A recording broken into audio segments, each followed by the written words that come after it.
एक हरे भरे जंगल में पीलू चिड़िया रहती थी। वो बहुत ही कंजूस और लालची थी। हमेशा कुछ न कुछ मुफ्त में पाने की फिराक में रहती थी। कालू भैया, मैं अपना पर्स घर में भूल आई हूँ। तुम मुझे क्या ये फल दे सकते हो?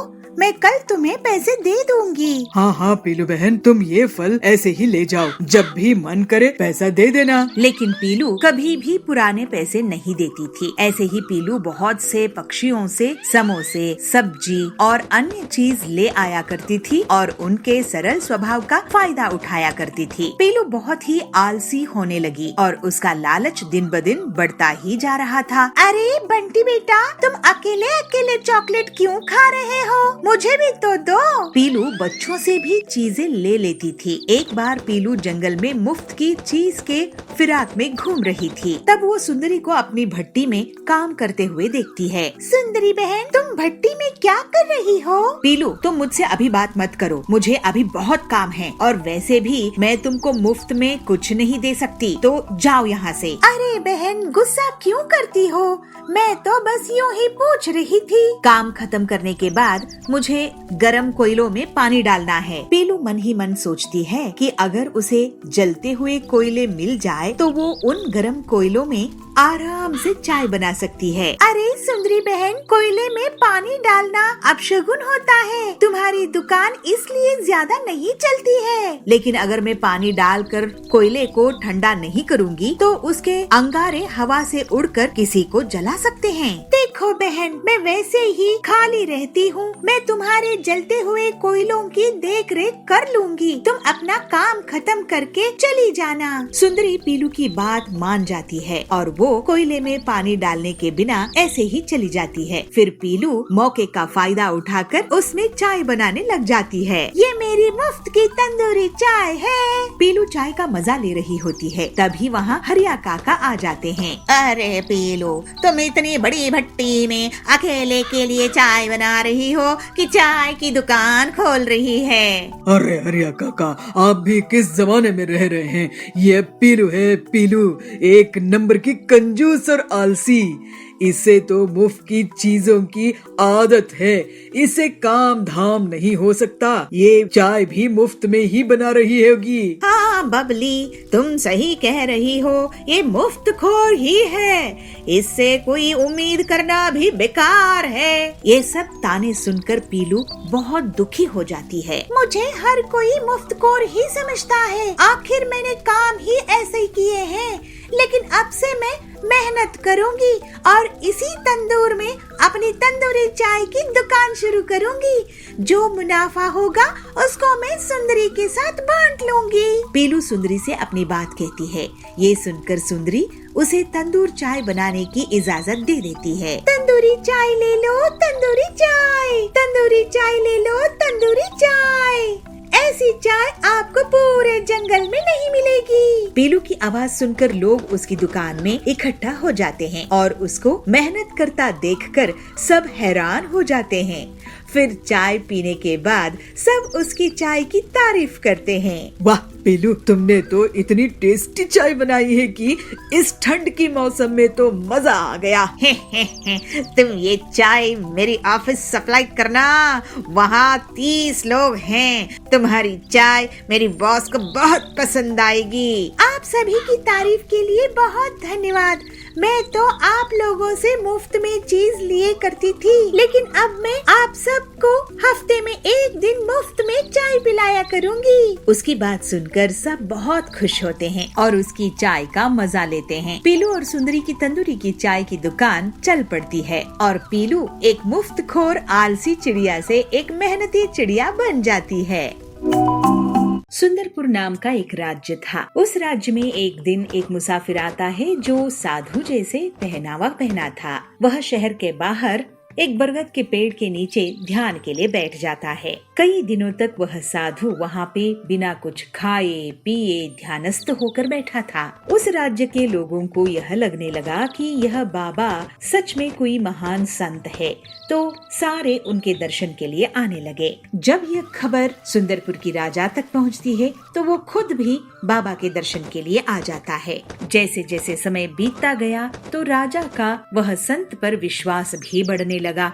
तो वह संत से राजा अपने छोटी बड़ी सारी समस्याएं, सारी बातें बांटने लगा और उनकी सलाह लेने लगा और उनके रहने के लिए एक अच्छा सा कुटीर भी बनाया और 2-3 सेवक को भी लगा दिया। राजा का कोई बेटा नहीं था, मगर राजा को एक बेटी थी और राजकुमारी बहुत सुंदर थी। राजकुमारी जैसी सुंदर आसपास की कोई राज्य में नहीं थी। सुंदरपुर की राजा ने अपनी बेटी की विवाह बहुत छोटी उम्र में ही बगल वाली राज्य की राजकुमार से निश्चय कर दिया था। महल के सारे लोगों को बात करते हुए सुनकर राजकुमारी भी वह संत से मिलने की इच्छा प्रकट करती है, मगर राजकुमारी को महल से बाहर जाने की इजाजत नहीं थी। मगर एक दिन राजकुमारी को मौका मिलता है और वो सबसे नजर बचाकर साधु को मिलने चली जाती है, मगर यह संत की भेष में ठग था। वह कोई साधु नहीं था। जैसे ही वह राजकुमारी को देखता है तो वह मोह में पड़ जाता है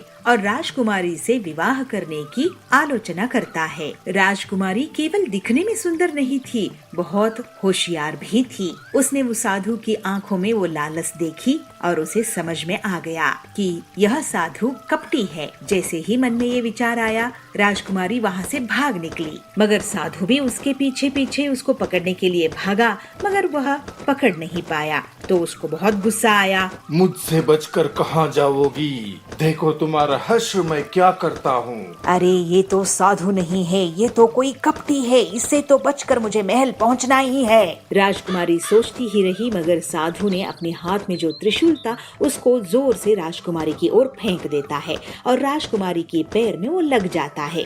अरे मेरे पैर में ये लग गया, अब मैं कैसे भागूं? मगर राजकुमारी दर्द को सहन करने की शक्ति भी रखती थी, वह बहुत हिम्मतवर थी। तो उसने उस त्रिशूल को निकाल फेंका और जैसे तैसे करके महल पहुंच गई। अरे इसको तो किसी और को नजर नहीं आना चाहिए, इस घाव को मैं खुद मरहम पट्टी करूंगी। ऐसे कहते हुए अपनी घाव पे मरहम पट्टी करती है और घबराहट से राजकुमारी रोने लगती है। दूसरे दिन राजा साधु के पास पहुंचता है तो साधु सीधे मुंह बात भी नहीं करते। तो राजा दुखी होता है और पूछता है, क्या बात है गुरुजी? मुझसे कोई भूल हो गई? आप मुझसे बात क्यों नहीं कर रहे हैं? राजन, मैं जो कहूँगा वो शायद तुम्हें अच्छा नहीं लगेगा। कैसी बात कर रहे हैं गुरुजी? कहिए, क्या बात है? तो फिर सुनो राजन, इस राज्य में एक बुरी आत्मा है। अगर उसका अंत नहीं किया गया तो वो सबको खत्म कर देगी। यह सुनकर राजा के मन में घबराहट पैदा हुई और वह कहा, बुरी आत्मा कौन है वो? उसे कैसे पकड़ा जाए? यह आत्मा आपकी महल में एक सुंदर लड़की का रूप लेकर रह रही है। कल रात को ये आत्मा हमसे मिलने हमारे कुटीर पर आई थी, लेकिन जैसे ही हमने अपने त्रिशूल उसकी तरफ फेंका तो उसने अपनी असली रूप में आ गई। उसने एक भयानक रूप धारण कर लिया। अगर मैं साधु नहीं होता तो वो मुझे भी खत्म कर लेती। मगर गुरुजी, ये तो बताइए कि मैं उसे पहचानूंगा कैसे? ऐसे कहते हुए राजा अपनी चिंता प्रकट करता है। तब ये कपटी सन्यासी कहता है, उसे ढूंढो, उसके पैर पे त्रिशूल का घाव है। अपनी राज्य में डंका बजा दो, मिलते ही उसे कैद कर लो, फिर मैं बताऊंगा आगे क्या करना है। यह सुनकर चिंतित राजा अपनी महल की ओर दौड़ता है और महल के कर्मचारी को बुला के कहता है कि जिसकी पैर पे त्रिशूल की निशान है उस लड़की को ढूंढने के लिए। उसके महल के नौकर और सैनिक पूरे राज्य में ढूंढते हैं, मगर उनको ऐसी कोई लड़की नहीं मिलती है। मगर आखिर में यह पता चलता है कि राजकुमारी की पैर पे त्रिशूल का निशान है और यह बात सेवक आके राजा को सुनाते हैं। यह बात सुनते ही राजा परेशान होकर साधु के पास पहुंचता है और सारी बातें साधु को कहता है और यह निवेदन करता है कि शायद साधु से कोई भूल हुआ हो। साधु को तो ये अंदाजा था, वह पहले से ही सोच कर बैठा था और राजा से कहता है, राजन, तू जिसे राजकुमारी समझ रही हो वो असल में तुम्हारी बेटी नहीं है। तुम्हारी असली बेटी को पैदा होते समय एक जादूगरनी ने चुरा लिया था और उसे इस बुरी आत्मा से बदल दिया था। अब तुम पर है राजन, मेरी बात मानो या ना मानो, अगर नहीं मानोगे तो राज्य का विनाश निश्चित है। राजा को साधु पर अटूट विश्वास था, इसीलिए ज्यादा न सोचते हुए राजा ने साधु की बात मान ली। और राजा अपनी बात को मान रहा है इसका भनक लगते ही साधु कहता है, एक बड़ी संदूक मेरी कुटिया में रख दो और रात होते ही किसी को भनक ना लगते हुए राजकुमारी को मेरे पास ले आओ।